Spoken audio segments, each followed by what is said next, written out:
Alabama horror. The catfish pond that ate its own king and uncovered a family's darkest secret. Hello everyone. Before we begin today's video, I need your help. We've noticed that the channel is losing traction, and subscribing is one of the best ways you can help us.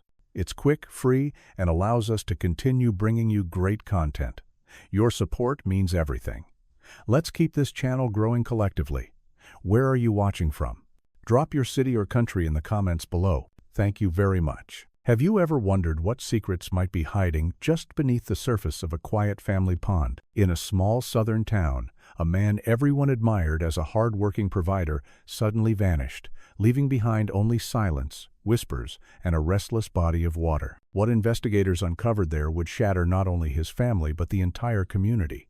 This is not just a crime story, it is a haunting reminder of how silence inside a home can grow into something deadly. If you care about stories that reveal the hidden truths behind seemingly ordinary lives, stay with us until the end. And don't forget to like this video, leave a comment with your thoughts, and subscribe to our channel so you never miss the next chilling case. It was a cool October evening in 2022 when the quiet fishing town of Bayou La Batre, Alabama, first realized something was terribly wrong. The air smelled faintly of salt and damp earth as the sun sank behind the line of cypress trees, casting long shadows over the ponds that had made George Miller a wealthy man. George, known to everyone as the Catfish King, had built his empire with his bare hands, turning muddy swamps into vast tanks of catfish that fed half the county. His white pickup truck still sat neatly parked in the driveway. His old rubber boots rested by the porch, and supper dishes were left untouched on the kitchen table, as if he had simply stepped out for a moment and never returned. But by the next morning, neighbors began to whisper that something about the stillness around the Miller property felt unnatural, almost staged. George's wife, Linda, stood in the yard wringing her hands, her cries echoing through the pine woods as she pleaded for anyone to help find her husband. Yet those who knew her best noticed something strange in her eyes. While her voice broke with grief, her gaze wandered too often toward the broad catfish pond at the back of the property, as if the dark, restless waters held a secret she dared not name. The pond itself was an unsettling sight. The fish thrashed and churned beneath the murky surface, far more agitated than usual, their bodies slapping against the water with a violence that made the air tremble. Old-timers in town muttered that fish sometimes sense things humans cannot, and a few even crossed themselves as they watched from the dirt road, unwilling to come closer. To most of Bayou La Batre, George was larger than life, a man who had gone from nothing to everything, who had donated money to rebuild the local church after a hurricane, who had quietly paid hospital bills for struggling families. That a man so respected could vanish without a trace struck the community like thunder on a clear day. But inside his own home, the truth had always been more complicated. Linda Miller, standing under the porch light that night, her shoulders bent as though carrying a weight too heavy for one person, had lived for decades in the shadow of her husband's dominance. She had smiled at church picnics, nodded politely to neighbors, and played the role of the loyal wife. But behind closed doors, she had endured long nights of silence, sharp words that cut deeper than any blade, and the kind of loneliness that seeps into the bones. For now, though, all the town saw was a missing man, a weeping wife, and a pond that seemed to breathe unease with every ripple. Detective Samuel Hayes of Mobile County would arrive soon, a man seasoned by years of grim discoveries, a man who believed that the stillness of water often told louder truths than any voice. And as the search began under the fading autumn sky, no one yet understood that the answers they sought lay not in the woods nor on the roads leading out of town, but beneath the black waters of George Miller's own kingdom, where the catfish swam restless in the dark. Linda Miller's cries rose into the autumn air, sharp and aching, echoing through the pine woods that bordered the Miller property. She stood in the yard, clutching a worn cardigan around her shoulders, her voice cracking with every call of her husband's name. Neighbors gathered along the fence line, hesitant but drawn by the sound of her grief. The Jacksons stood shoulder to shoulder, arms folded as if bracing themselves against something unseen, while old Mrs. Callahan whispered a prayer into her handkerchief. Pastor John Matthews arrived soon after, moving slowly with his Bible tucked under his arm, his weathered face lined with worry as he tried to comfort Linda. From a distance, it looked like the portrait of a woman undone, a wife stricken by the sudden disappearance of her husband. But those who watched closely felt unsettled, for even as Linda wept, her eyes wandered, almost unconsciously, toward the wide pond at the back of the property. The Catfish Pond stretched dark and deep, rimmed with reeds and half hidden by the gathering shadows of dusk. It had been George Miller's kingdom, the very symbol of his success, and in the dim light it looked like a mirror of black glass. For long moments it sat still, but then the surface stirred and broke, the catfish beneath rolling and turning, their bodies brushing against each other in restless motion. It was not unusual for fish to rise in the evening, but there was something about the way they moved tonight that felt different, almost as if the water itself resisted peace. Linda's gaze lingered there, fleeting but enough to stir whispers among those who stood nearby. Tommy Rodriguez, who had worked for the Millers for more than a decade, shifted uneasily where he stood by the barn. He had seen George curse at Linda, had seen her bow her head and clean the mess left behind by her husband's drunken rages, but he had never seen her like this, loud and trembling, her grief somehow too raw, yet too guarded at the same time. A pair of sheriff's deputies arrived before long, their patrol car headlights sweeping across the dirt drive.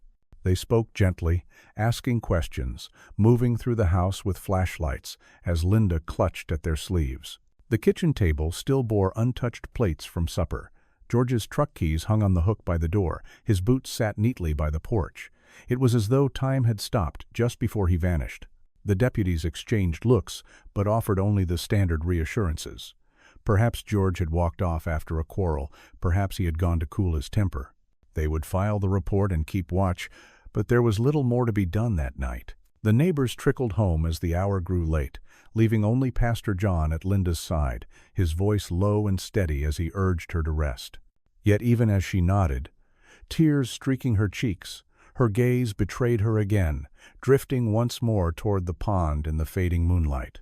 The water rippled then, the catfish breaking the surface with a sudden violent splash that startled even the deputies on the porch. For a brief second the night seemed to hold its breath, the sound of the fish loud and angry in the silence. Pastor John looked at Linda, and in that flicker of movement, he thought he saw not only fear but also something heavier, as if her heart was chained to that dark water. He said nothing, only pressed the Bible to his chest and prayed harder. By the following morning, word of George Miller's disappearance had spread across Bayou La Batre. It was no small thing for the Catfish King to vanish without a trace. And when Detective Samuel Hayes arrived at the property under the pale light of dawn, he paused first at the pond, his sharp eyes narrowing as though the water itself might confess. He had seen too many families where grief masked guilt, too many tears that hid darker truths.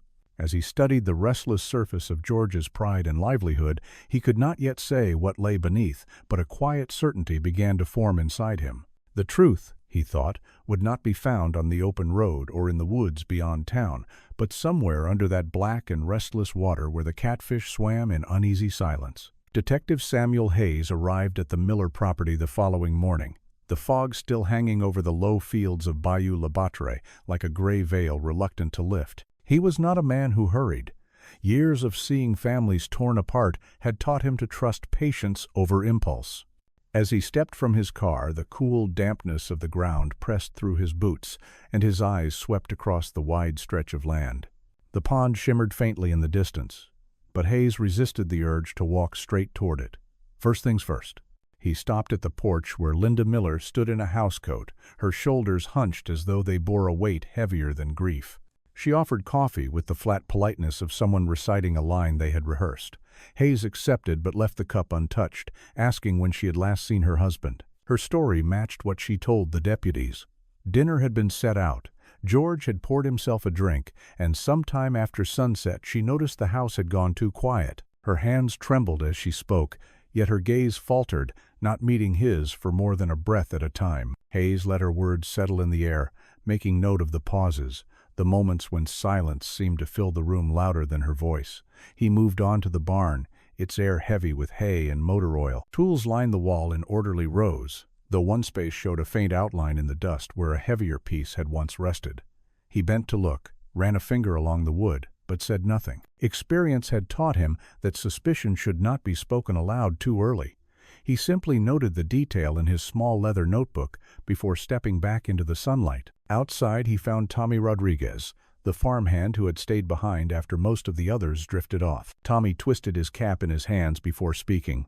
"Detective, George was a hard man. Everyone knew it. He drank, he shouted. Sometimes he broke things just to remind people who was in charge." She never answered him back, just picked up the pieces. "I don't know what that means, but I thought you should hear it." His eyes flicked toward the farmhouse where Linda lingered in the doorway, and he lowered his voice. "I'm not saying she did something, but you'll want to look close." Hayes gave a single nod. No comfort, no promises, just acknowledgement. Later that day, he requested George Miller's phone records. It took a short while for them to arrive, but when they did, Hayes sat at his desk and traced the pattern with a slow finger. In the days leading up to George's disappearance, Linda had called her husband only 3 times. Yet another number appeared nearly 20 times, most between midnight and 2 a.m. The name attached was Ryan Carter, a seafood dealer who had done business with George's farm more than once. Hayes leaned back in his chair, tapping the page with the end of his pen. It was not proof of anything on its own, but it was a thread, and threads, in his experience, had a way of unraveling the truth when followed far enough. By the end of the week, he returned to the farmhouse, this time finding Linda seated at the kitchen table with Pastor John Matthews by her side. The pastor offered a solemn smile, his Bible open before him, a steady presence in a house that felt emptied of warmth. Hayes asked Linda about Ryan Carter. She hesitated only for a breath before replying that Ryan was a business contact, nothing more. But her voice wavered, and her eyes dropped to the table instead of meeting his. Hayes said nothing, simply let the silence stretch until she shifted in her seat. Sometimes silence was a sharper tool than any question. From the window he could see the pond, glinting under the pale sun, the water broken now and then by the slow roll of a fish beneath the surface. He thought of the missing tool in the barn, of the midnight calls, of Tommy's uneasy words, and of Linda's trembling hands. The pieces were not yet enough to complete the picture, but they were pieces nonetheless. As he drove back to Mobile that evening, Hayes turned the case over in his mind. George Miller was admired in town, a man who gave generously, but in his home he was feared. Linda played the grieving wife, yet her grief felt more practiced than raw. Ryan Carter's name lingered like a shadow on every page of the record.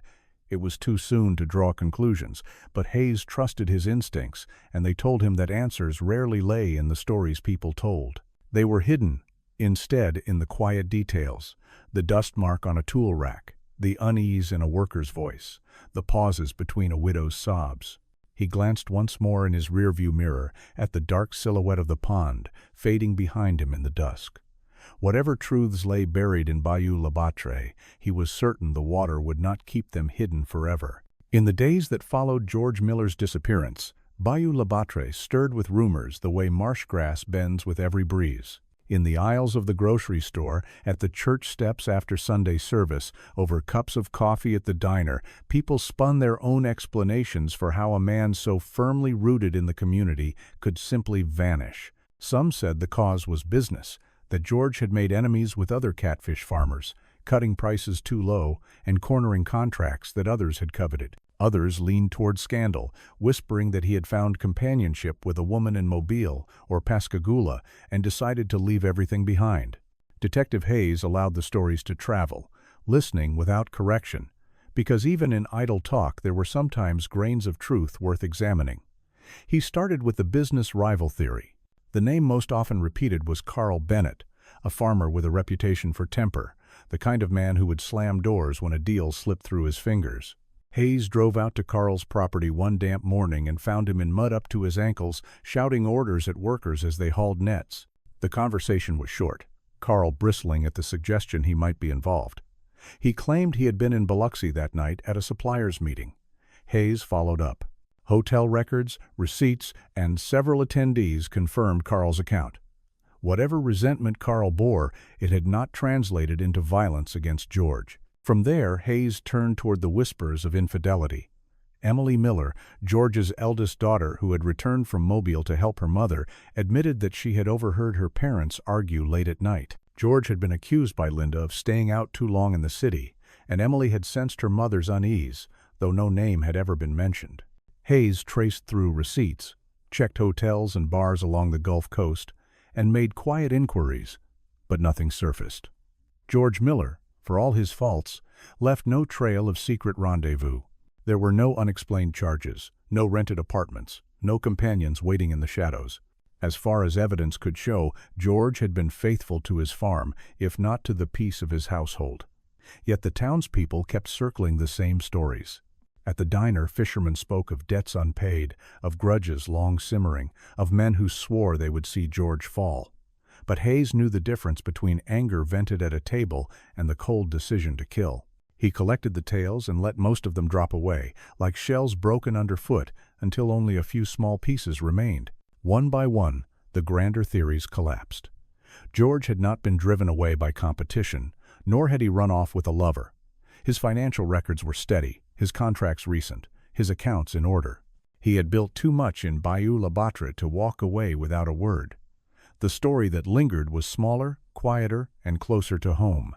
It was found not in rivalries or scandals, but in the silence of a marriage that had long since fractured, in a woman who called another man at midnight while her husband drank himself into rages, in a house where kindness was shown to strangers but cruelty reserved for family.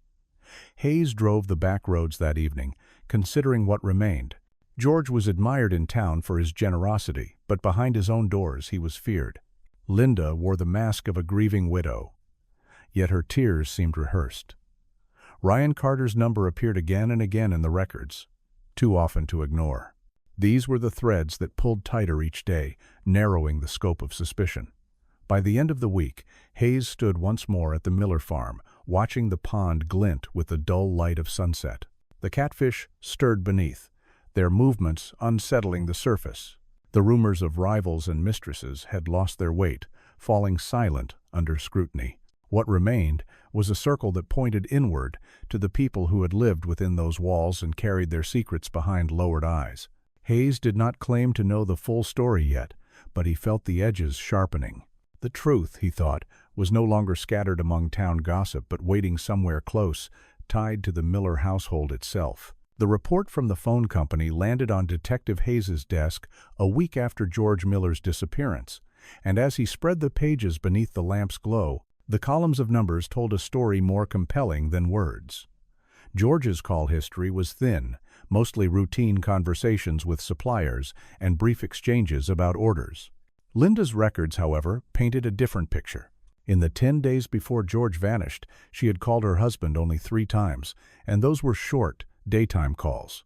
Yet another number appeared again and again, nearly 20 times, almost all placed between midnight and 2 in the morning. Some lasted half an hour, others ended abruptly and restarted minutes later. The name tied to that number was Ryan Carter. Hayes leaned back in his chair, pen tapping against the file as he recalled the man. Carter was 35, a seafood dealer known for his easy charm, quick to smile, quick to bargain. Hayes remembered him from a licensing dispute at the courthouse months earlier, smooth words carrying a hint of defiance. Now his name threaded through Linda's nights like a shadow. The following morning, Hayes drove back to the Miller property. The air smelled of wet leaves and brine from the Gulf, and Linda met him at the door with a tissue already in hand. Her eyes were swollen as if rehearsed for grief. Hayes declined her offer of coffee and asked evenly, "Do you know a man named Ryan Carter?" For a moment, her composure slipped. She blinked rapidly, then managed a thin smile. "Yes. He buys fish from George sometimes. Just business." Hayes did not move, only watched her. "Yet your phone records show many calls to him in the days before George went missing. Calls made late at night. Can you explain that?" Her hand tightened around the tissue, twisting it until it frayed. "I couldn't sleep. George, he was difficult. Ryan only listened when I needed someone to talk to." Her voice faltered near the end, the words rushing out as if to fill the silence. Pastor John, visiting that morning, shifted in his chair. "Linda," he said gently, "truth left unspoken becomes heavier with time. If there is more, now is the moment to share it." But Linda shook her head quickly, insisting there was nothing improper, only conversations to ease her loneliness. Hayes closed his notebook without comment. though the hollowness of her answer echoed louder than words. Outside by the barn he found Tommy Rodriguez, the farmhand lowering his voice as he glanced back at the house. "Detective, I've seen Carter here when the boss was away. Too often, too friendly. He'd stand by the porch, talking with her. We all noticed, but no one dared say a word. George could explode at the smallest thing." The confession added weight to the phone records. That afternoon, Hayes drove down the coastal road to Carter's warehouse. Forklifts whined, workers shouted, the air thick with the smell of fish and diesel. Carter appeared in a crisp shirt, sleeves rolled, smile fixed in place. "Detective Hayes," he greeted warmly. "What brings you here? Looking to buy some catfish?" Hayes ignored the pleasantry, asking instead if Carter had been in contact with Linda Miller. Carter's smile flickered, then returned. "Of course. She called a few times. Everyone knew George was hard on her. I just listened. That's not against the law, is it?" Hayes's silence was answer enough. Carter's eyes shifted, the grin tightening. He offered an alibi that he had been in Mobile the night George disappeared, drinking with friends. Hayes wrote it down and later checked. The friends confirmed seeing him, but their timelines were vague, the kind of story that left room for doubt. Returning to his office, Hayes placed the file back on his desk. The pieces were still scattered, yet the pattern was clear enough to trace. Linda's midnight calls, Tommy's testimony, Carter's unease, all threads pointing in the same direction. He thought of George Miller, respected in town, feared at home. He thought of Linda, tears spilling too quickly, grief worn like a costume. And now Carter, his voice slipping into her nights, a lifeline that might also have been a lure. Hayes leaned back, pen resting between his fingers. In his years of work, he had learned that calls made in the dead of night seldom carried business. They carried longing, secrets, sometimes desperation, and often they marked the first step onto a path that ended in blood. By the second week of George Miller's disappearance, the search had expanded across marshes, back roads, and even the shrimp shacks that dotted the bayou, yet nothing surfaced. For Detective Hayes, the most striking absence was not evidence in the fields or woods, but the silence around the one place that defined George's life. Linda spoke endlessly of her sleepless nights and her whispered prayers, but never once did she suggest looking in the pond where her husband had spent countless mornings. That silence weighed heavier than her tears. One overcast afternoon, Hayes returned to the farm. The ground was soft with recent rain, the air thick with the smell of mud and salt. Linda greeted him on the porch, her face drawn, her voice rasping as she asked for news. He listened patiently, letting her fill the air with talk of neighbors bringing food, of Emily's worried calls, of how the days felt endless without George. Not once did her words drift toward the water that shimmered just beyond the trees. After a while, Hayes excused himself and walked to the pond. The surface mirrored the gray sky, broken now and then by the sudden roll of fish beneath. He crouched near the edge, letting a handful of black mud slip between his gloves. The odor was stronger than usual, sharp and unpleasant, and the fish moved with a restless weight that felt unnatural. Behind him came the sound of boots in wet earth. Tommy Rodriguez stood with his cap low, glancing at the house before speaking. "George never missed a morning here," he said quietly. "Rain or shine. He stood right there by that post, feeding them. Funny thing is, I haven't seen her come near this pond since the night he went missing." Hayes rose slowly, eyes fixed on the water. "And you?" Tommy hesitated, shifting his boots. "I tried feeding them once, but the way they churned it gave me a chill. They're meaner now, like something stirred them up." The words stayed with Hayes long after he drove back to Mobile. In other cases, guilty spouses avoided the very place investigators most needed to search. They filled conversations with diversions, anything but the one suggestion that might bring discovery. Linda's silence about the pond had begun to feel less like grief and more like caution.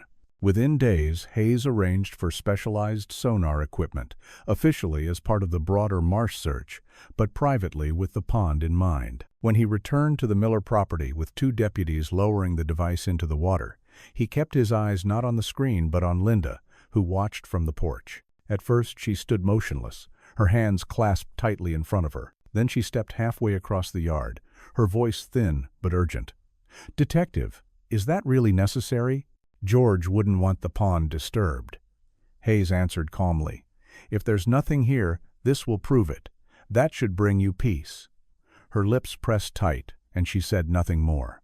But the pallor in her face, the stiffness in her stance, told Hayes what words did not. The sonar traced slow circles across the water, producing images vague and inconclusive, shapes lost in mud. Nothing clear, nothing certain. Yet the reaction it drew from Linda spoke louder than the blurry screen. When the deputies packed up, she turned quickly back to the house, her shoulders tight as though retreating. Hayes lingered by the bank until the light drained from the sky, listening to the heavy slaps of fish against the surface. He knew the machine had not given him an answer, but it had given him something else. Confirmation that the water held power over Linda, not in memory but in fear. As he drove away that evening, headlights cutting through the mist, Hayes felt the case tightening. George might be gone without a trace, but the silence around this pond was no accident. Somewhere in that restless water lay the shadow of truth, and Linda Miller seemed to know it. By the third week of George Miller's disappearance, the case had narrowed to a tight circle, and Detective Hayes knew it. The gossip in Bayou La Batre still carried tales of rivals and mistresses, but he had tested each one until they collapsed under scrutiny. George's business was steady, his money intact, and the men who might have hated him had alibis too strong to break. The grand stories had burned away, leaving behind only the quiet embers of the household itself. Emily Miller had returned from Mobile to stay with her mother, and one evening Hayes found her at the kitchen table, her fingers sliding over the pages of a Bible she did not read. Her jaw was set, her eyes sharp. When he asked about her father's routines, she answered without hesitation. He was always by the pond before sunrise. It didn't matter if it poured rain, he said, the fish behaved better in the stillness. That was his kingdom. Her tone carried no pride, only weariness. After a pause, she added, more quietly, "People in town loved him. They don't know what it was like here. He was harsh. To her. To me." She did not look at her mother as she spoke, but the tissue twisting in Linda's hands betrayed that the words were not false. Hayes let the silence deepen until Emily excused herself, leaving behind a room heavy with truths that had long gone unspoken. Driving back through the moss-draped roads that night, Hayes turned the facts over in his mind. George had vanished without his truck, without his boots, without a word. No signs of forced entry, no broken locks, no overturned furniture. His wallet, his keys, his supper remained untouched. Time itself seemed to have paused in the house, erasing only him. In Hayes's experience, that kind of disappearance rarely came from outside. It required access, timing, and an intimate knowledge of routine. It required someone who belonged. He reviewed his notes. Linda's late-night calls to Ryan Carter. Tommy's testimony of Carter visiting when George was gone. The missing tool from the barn. Linda's pale face when sonar traced the pond. Each detail alone was not enough, but together they formed a pattern that was too sharp to ignore. Hayes drafted his report with measured words. High probability actor is domestic. Disappearance consistent with inside knowledge. Secondary party, Carter, may be complicit. It was not evidence yet, but it was direction. When the sheriff asked for an update, Hayes explained in steady tones. There's no trace of an intruder. Whoever did this knew George's habits, knew how to remove him without alert. That kind of knowledge doesn't come from outside. The sheriff shifted uneasily, knowing how the town might react to suspicion cast on Linda. But Hayes was unmoved. He had seen too many homes where tears disguised guilt, too many cases where cruelty lived behind curtains while the world saw only generosity. George Miller had been admired in Bayou La Batre, but admiration could not shield a man from the truth of his own walls. Hayes kept visiting the pond at odd hours, once at dawn, once as the sun dropped low. The water lay dark and restless, bubbles breaking in uneven bursts as if stirred by something beneath. He crouched by the bank one morning, his breath clouding in the cool air, and imagined how simple it would be.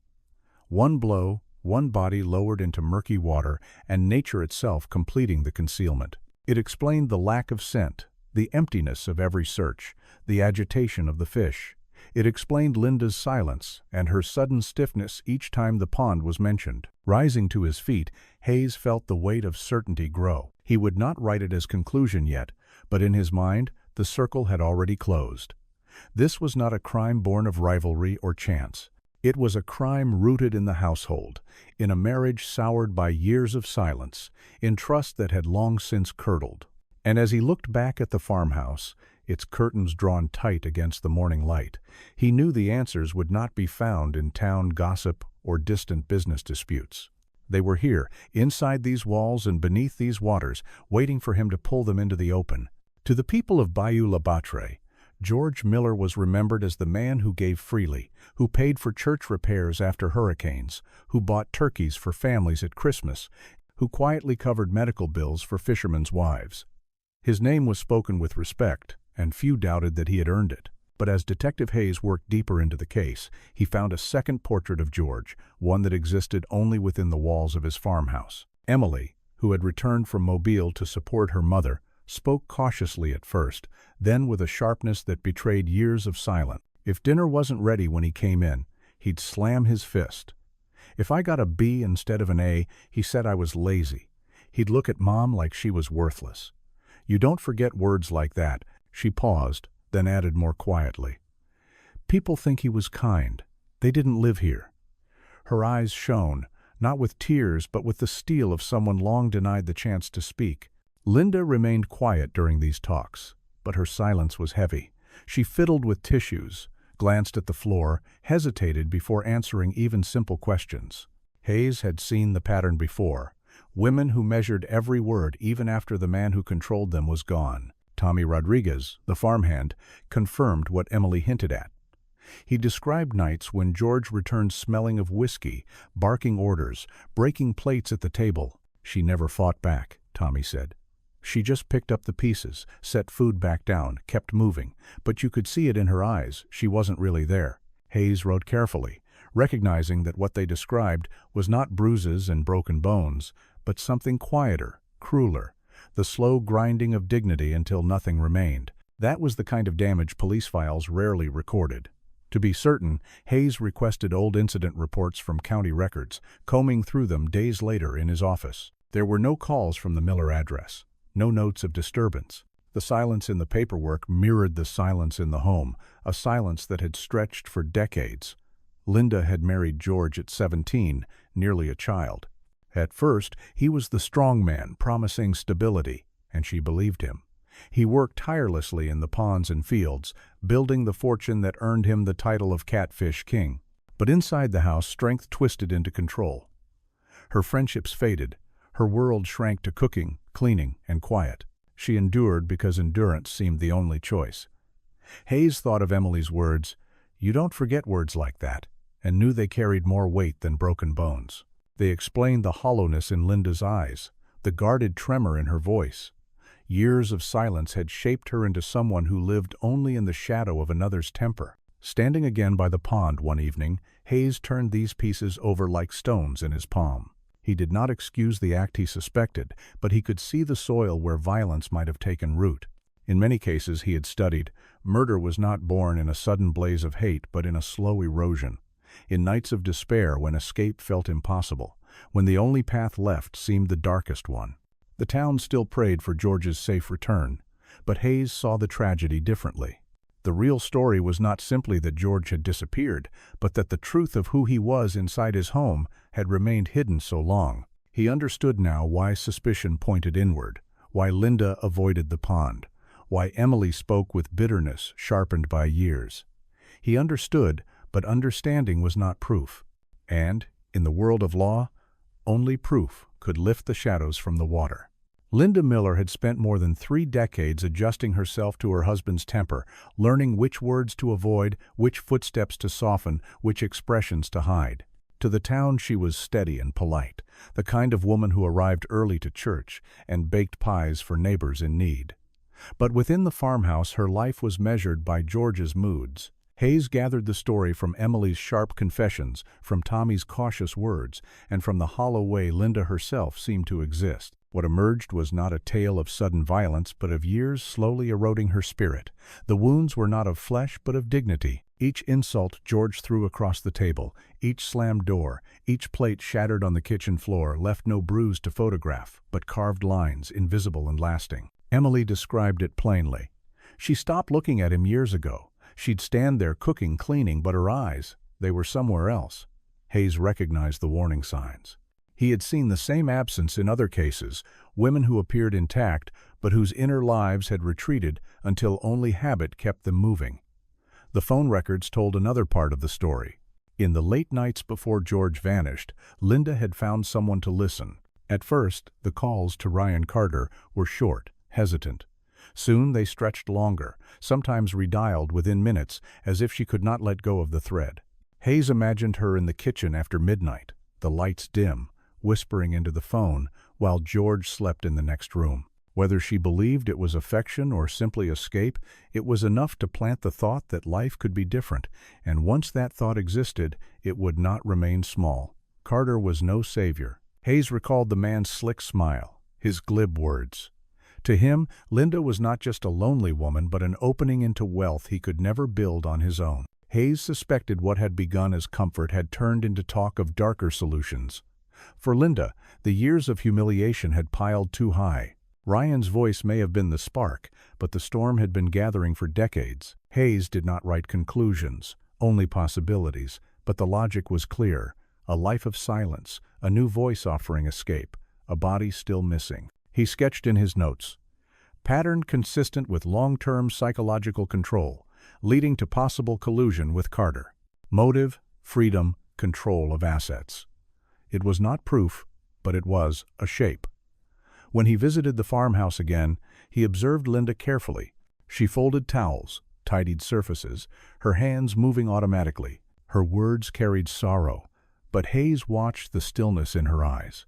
It was not the restless grief of someone waiting. It was a flatness that unnerved him. She asked for updates in a voice trembling just enough, but when the conversation ended, she stood by the sink with a composure that felt too practiced. To Hayes, it suggested not innocence, but someone who had already passed the point of decision. Still, he could not state it as fact. He could only note the distance between what she said and what her body betrayed. Walking back to his car, Hayes breathed in the heavy scent of mud and stagnant water. The night pressed close around the farm, the pond silent behind the trees. He knew the case had not yet revealed its core, but he sensed how the pieces aligned. George Miller's disappearance was not a question of chance, not the act of a stranger. It was the end of years of quiet despair that had finally tipped into action. Hayes understood the soil where such violence might grow, but understanding was not the same as proving. Until the pond gave up its secret, he had only suspicions and a widow who seemed far too calm in the absence of her husband. Ryan Carter came into Linda Miller's life like a voice breaking through years of silence, smooth and easy, the kind of presence that made a lonely woman believe she was finally being seen. At first the calls were practical, brief questions about deliveries or prices. Soon they stretched into the late hours, filled with small talk that lingered far longer than business required. Where George barked, Ryan listened. Where George dismissed, Ryan asked. For a woman worn thin by decades of contempt, even a single "Are you all right?" could feel like rescue. Hayes did not believe it was rescue. Men like Carter rarely gave time without expecting something in return. They studied openings, looked for weakness, and stepped through them with calculation. Carter was 35, unmarried, ambitious, and already carrying debts that weighed heavier each month. Public records showed disputes with suppliers, a defaulted loan, and mounting pressure from competitors. He had not built the fortune he wanted, and George Miller's success stood as a reminder of what he lacked. Linda was more than a woman to him, she was a door. Tommy Rodriguez had noticed Carter's visits even before George disappeared, his figure leaning against the porch rail, his smile too ready. Workers muttered about the way he lingered in the kitchen, leaning closer than courtesy allowed. Hayes traced the pattern. A woman drained by years of silence, a man eager for advantage, phone calls multiplying in the dark. It was not romance, it was transaction. Carter offered what Linda lacked: attention, the illusion of choice, while she carried what he craved: access to George's empire. Hayes had investigated enough conspiracies to know how they were born, rarely in plain words, never in ink. Instead, they grew in hints and pauses, in questions like, "What if?" whispered across late-night phone lines. A woman aching for freedom did not need detailed plans. She needed only to hear that escape was possible. A man hungry for wealth did not need declarations of love. He needed only to sense her desperation. Between them, possibility hardened into intent. Hayes filled his notebook with measured lines. She seeks release. He seeks gain. Alignment probable. It was cold arithmetic, but the numbers added up. What unsettled him most was not Carter's ambition that was predictable, but Linda's shift. For years she had survived by silence. Now she began leaning on Carter's words as though they were the only truth left. That change was dangerous. Hayes had seen it before. Victims who, when handed a thread of comfort, pulled until the whole fabric of restraint tore away. One evening, Hayes drove by Carter's warehouse and watched the man close up shop. His stride was confident, his nods quick, his smile broad for anyone passing by. To the community, he looked like a hustling businessman. But Hayes noticed the way his eyes flicked constantly, scanning, measuring. There was no grief there, no concern for the man who had vanished, only anticipation. Back at his desk, Hayes laid out the pieces. Linda's phone calls, Tommy's testimony, Carter's debts, the hush that hung over the Miller pond. Each fragment on its own might be dismissed, but together they formed a picture that was no longer coincidence. Hayes stared at George's photograph, clipped to the file cap, pulled low, smile proud as he held a net full of fish. The image looked unshakable, yet the life behind it had already dissolved into silence. Hayes closed the folder with care. He did not yet have proof, but the shape of the truth was visible. The lines were faint, sketched in suspicion, but they were there. With time and pressure, they would darken. What had sounded like comfort was exploitation. What had looked like love was leverage. And together, Linda Miller and Ryan Carter had stepped into an alliance that promised freedom for one, fortune for the other, and left no place for George Miller except the silence of the water. Detective Hayes believed that patterns revealed themselves not in grand gestures but in small repetitions, in the way someone reached for a phone, in the hesitation before a word. By the 5th week of George Miller's disappearance, those patterns had begun to sharpen. He had traced Linda's late-night calls, studied Ryan Carter's debts, and listened to the silences that hung heavy around the farmhouse. Now he turned his focus to the link between the two of them, the subtle reliance that tied Linda to Ryan and suggested a decision made long before George was gone.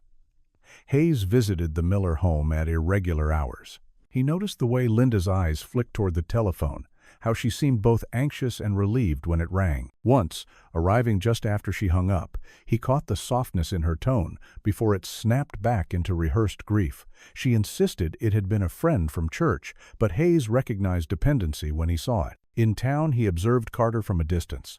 The man was careful never to be seen near Linda, yet his absences from the warehouse coincided too neatly with her restless nights. Workers mentioned he often disappeared mid-shift, offering no reason. Hayes logged the details.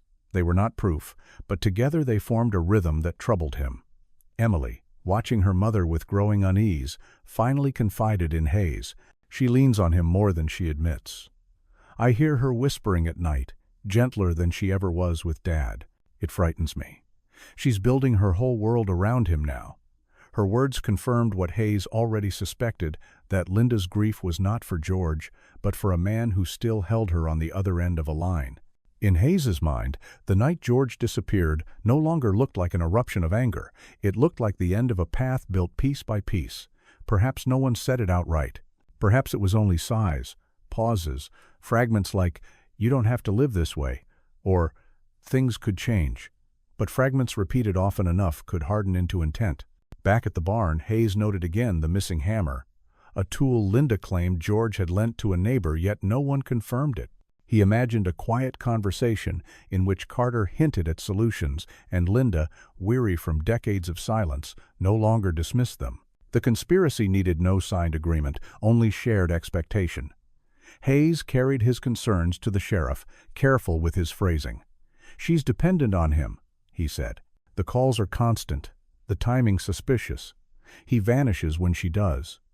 This didn't begin the night George vanished, it began weeks earlier. The sheriff's jaw tightened. "You're on thin ice, Hayes. People will fight you hard if you accuse her without evidence. Be sure before you speak." Hayes nodded. He understood the warning. Suspicion would never stand in court. But he also knew patience often yielded more than pressure. That night, Hayes parked his car down the road from the Miller place and waited. Just after midnight, a light flicked on in the kitchen, Linda's shadow crossing the curtain. Minutes later, a pair of headlights swept along the side road before fading into darkness. Hayes could not confirm it was Ryan Carter, but the timing dug at him. He wrote it down in his ledger, another mark in a pattern that grew harder to ignore. The following morning, he visited Linda again, asking casually about George's habits. She repeated the same story she had told for weeks, word for word, her sorrow polished smooth from practice. Hayes closed his notebook without comment. It was the kind of rehearsed answer that often masked deeper truths. What told him more was the way her hand trembled slightly as she glanced at the silent phone on the counter, as if waiting for it to ring. Hayes left the farmhouse, with conviction settling in his chest. George Miller's disappearance had not been decided in a single night of rage. It had been assembled in pieces, in whispers traded through wires, in gaps of silence that grew into conspiracy. Linda and Ryan had not stumbled into a crime, they had walked toward it together. All that remained was to prove it. And for that, Hayes knew the pond might still hold what words refused to yield. The weeks of waiting had thinned patience to its edge. Deputies grumbled about wasted effort, neighbors muttered about rumors gone stale, and even the sheriff pressed Hayes for something concrete. But Hayes trusted the slow pull of instinct, sharpened over years of watching what others overlooked. Everything returned to the pond. It was where George had spent his mornings, where Linda never dared to look, where the water had shifted strangely since the night he disappeared. Hayes knew water concealed, but it never erased. One cold morning he stood at the bank with his team, the smell of damp earth thick in the air. The deputies waited for his decision. Hayes studied the surface, flat, dark, broken only by sluggish rolls of catfish disturbed beneath.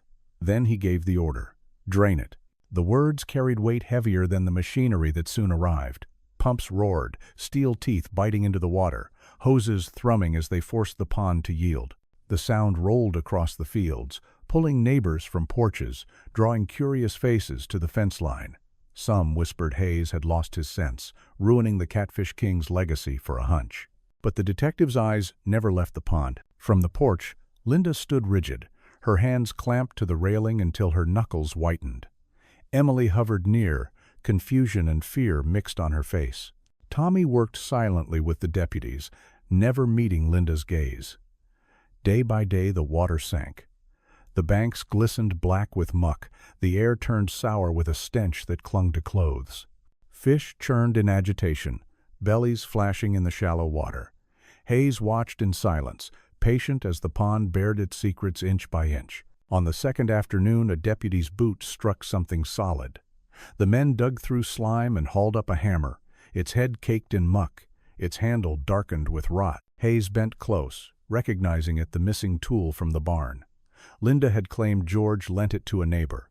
Now it lay buried in his own pond. Bagged and tagged, it became the first voice from the silence. More followed. A scrap of checkered fabric tangled in reeds, eerily like the shirts George wore. A belt buckle dulled by slime. Each fragment was small, but together they spoke louder than rumor. By the third day a crowd gathered along the fence, whispers floating across the fields. Some shook their heads, others bowed in prayer. The legend of the Catfish King was breaking, replaced by the grim truth of what water could hide. On the porch, Linda remained pale, her lips pressed tight. She said little, but Hayes saw the flicker in her eyes each time the pumps groaned. Emily clutched her arm, unsettled by her mother's silence. On the fourth evening, when the pond was nearly drained to its bed, a deputy stumbled and froze. What he thought was driftwood proved deliberate in shape. He crouched, scraped the muck, then called out, his voice raw. Hayes waded forward. From the black mud they lifted fragments pale against the dark. Bone. Not whole, not intact, but undeniable. The hush that fell over the field was heavier than any shout. The pond, after weeks of silence, had begun to speak. Hayes stood over the grim discovery, the patience of days pressing into this moment. The hammer, the fabric, the bones all bore witness more powerfully than any testimony. Nature had preserved what men tried to bury. Linda swayed slightly, gripping the porch rail tighter, her face drained of color. She did not collapse, but her stillness spoke louder than panic. Hayes looked back at the deputies, his voice steady. "Mark everything." The pond has started talking. The evidence from the drained pond was delivered to the county lab under seal, each piece catalogued with care. The hammer, once just a tool of farm work, was revealed under harsh light to carry darker traces. Technicians scraped away muck and found faint streaks of dried blood embedded deep in the grain of the wood. The torn cloth, though stained and frayed, held enough of its pattern to match the shirts George wore in photographs tacked on the Miller farmhouse walls. And the pale fragments of bone, fragile in gloved hands, were sent for DNA analysis that would take days, not weeks. Hayes did not need the report to know. The lab would only put numbers to what the mud had already shown. While the results moved through channels, Hayes prepared the next step. He could not risk Linda and Ryan weaving their stories together. They needed to be separated, pressed from different sides until their own words cut into each other. On a gray morning, deputies brought Ryan Carter in. The younger man walked with forced swagger, collar damp with sweat. In another wing, Linda was escorted into a smaller room, her face drawn, fingers worrying a handkerchief until the fabric frayed. 2 suspects, 2 rooms, 1 truth. Hayes began with Carter. He spread photographs across the table, hammer, cloth, fragments. Carter leaned back, trying for a smirk, but the color drained from his cheeks. "You can't tie that to me," he muttered. Hayes tapped the hammer's image. "Tools stay where they belong. This one should have been in George's barn. Instead, it was buried in his pond. Explain that." Carter stammered, reaching for excuses. "Maybe he dropped it, maybe somebody else." Hayes cut him short. "We have your phone records. Calls at 2 in the morning. Visits when George wasn't home. You expect me to believe you just like talking catfish?" The words landed heavy. Carter's mouth opened and closed without sound. Hayes leaned in. "Linda trusted you. The only question is whether you helped her escape or whether you pushed her into something worse." Carter slammed his hand down, the mask slipping. "She wanted out. She said she couldn't live with him anymore. I just listened." Hayes let silence fill the room, knowing silence could weigh more than questions. In the other wing, Linda faced the same photographs. She stared at them, as if staring at ghosts. Lips pressed, hands trembling. "Mrs. Miller," a deputy asked softly, "these were found in your pond. Do you recognize them?" Her eyes lingered on the cloth before closing. When she finally spoke, her voice was low. "I told George to stop. I begged him, but he never did." Hayes entered then, moving the photographs closer. "Ryan says you couldn't take it anymore. Is he right?" Linda lifted her gaze. "I wanted peace. That's all." Her words carried exhaustion more than denial, a weariness that sounded older than the crime itself. The walls kept them apart, but their words already began to clash. Carter painted himself the reluctant witness. Linda spoke as though freedom had been her only prayer. Between the 2 accounts, Hayes traced the shape of a crime neither dared name. Days later, the DNA results returned. The fragments matched George Miller. The blood on the hammer was his. Proof now replaced suspicion. Hayes ordered both suspects held in separate cells, their isolation deepening the pressure. That night, he sat alone with the transcripts, marking where their stories overlapped and where they diverged. Carter insisted he never laid a hand on George. Linda never mentioned Carter directly, but her words hinted at nights of despair shared with someone who offered her escape. The contradictions would not hold long. Hayes closed the folder and looked out at the dark horizon. The evidence had spoken, the silence of the pond broken forever. Now it was only a matter of time. One of them would break, and when it happened, the whole truth would spill. Ryan Carter lasted only 2 days in his cell before the mask slipped. The swagger he had carried into the station drained away, replaced by pacing steps and muttered excuses. By the time Hayes entered the interrogation room again, Carter's eyes were bloodshot, his palms damp. The detective laid the photographs out once more, this time with the lab report confirming the blood and bone. Carter tried to hold himself steady, but the silence pressed harder than questions. Finally he broke, his words tumbling. "I didn't kill him. She did." Linda swung the hammer. "I only helped after. She said she couldn't breathe another day in that house." His voice cracked, half plea, half confession. Hayes let him speak, noting every phrase. Carter insisted he froze at first, then gave in when Linda begged. He admitted helping move the body, nothing more. He avoided detail, but even the gaps told their own story. Hayes leaned forward. "You were there, Ryan. You helped cover it. You knew what that pond would do. Don't pretend you were a bystander." Carter lowered his gaze, shoulders collapsing. In another room, Linda sat straighter than she had in weeks, her face pale but composed. When the photographs were placed before her, she did not flinch. She looked at the hammer, the cloth, the fragments of bone, and then at Hayes. "Yes," she said quietly, "I killed him." The words were soft but carried more weight than a shout. Hayes waited. She continued, her voice steady, as though rehearsed in her heart for years. "He came home drunk. He told me I was nothing without him. He had told me that for 3 decades. That night I believed him, and I hated that I did. So I picked up the hammer and ended it." There was no tremor, no hysteria, only a finality that chilled the room. Emily, told of her mother's confession, wept uncontrollably. She had known her father's cruelty, but hearing her mother admit the killing with such calmness broke something inside her. "It didn't have to be this way," she whispered, as if to herself. Hayes felt the sting of those words. The tragedy was not only George's death, but the silence that had made such an ending possible. Linda spoke again, her eyes on Hayes. "I regret the years I lost.